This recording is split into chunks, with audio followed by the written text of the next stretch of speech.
Il y a un an, le samedi 13 avril, les rues du centre-ville de Nouméa étaient remplies de monde. Éloignés de quelques rues, des milliers de Calédoniens manifestaient pour ou contre le dégel du corps électoral, adopté en première séance au Sénat quelques jours avant. Les prémices de la crise profonde que traverse la société calédonienne, selon Jean-Pierre Haïfa. Il n'y a pas de casse comme celle du 13 mai sans qu'il y ait une raison. C'était prévisible, mais pas l'ampleur. Il y a une grande responsabilité, je dirais, de nos femmes et de nos hommes politiques. Parce que certains propos qui ont été, je dirais, utilisés, qui ont été médiatisés à outrance, n'avaient pas lieu d'être. On est ici, chez nous, tous chez nous. Voilà, simplement ici, c'est la Calédonie, c'est la France, c'est la Calédonie française, c'est chez nous. Merci. On ne laisse plus rien, on ne négocie plus rien. Il faut aller chercher Kaneki, merci à tout le monde. Une situation qui aurait pu être évitée et qui ne doit plus se reproduire, selon Jean-Pierre Haïfa. Il fallait entreprendre des discussions, mais entreprendre des discussions dans le respect, l'humilité. Et on a eu l'impression que d'un côté comme de l'autre, on voulait radicaliser les positions dans un but, c'était les élections provinciales.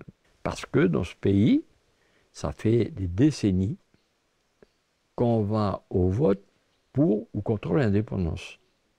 On doit faire les prochaines élections pour la construction du pays, pour la construction du destin commun, qui est une opération qui a été ratée pendant toute cette période où on aurait dû le faire. On a parlé du destin commun, mais dans le même temps, ceux qui parlaient du destin commun, qui n'y croyaient peut-être pas forcément, font une proposition d'un double drapeau. Une situation dans laquelle la responsabilité de l'État est souvent pointée. Dans un article de nos confrères de Demain en Nouvelle-Calédonie, on y découvre les échanges entre le Haut-Commissariat et le ministère de l'Intérieur et l'inquiétude montant du Haut-Commissaire à l'approche du 13 mai. Des signalements que Jean-Pierre Haïfa a également eu l'occasion de faire auprès de l'État. Quand on parle du dégel électoral et que l'État prend à la légère toutes les remarques qui aient pu être faites ou les notes qui ont pu être faites aux représentants de l'État de dire attention, on est sur un baril de poudre, personne n'a pris en considération. Un mois après ces manifestations, le 13 mai, le pays s'est plongé dans la crise la plus grave de son histoire. Pour Jean-Pierre Haïfa, le rééquilibrage doit se poursuivre et une réforme sociétale profonde doit être menée pour l'avenir de l'île. Pour sortir de l'ornière où nous sommes fourrés, il n'y a qu'une solution.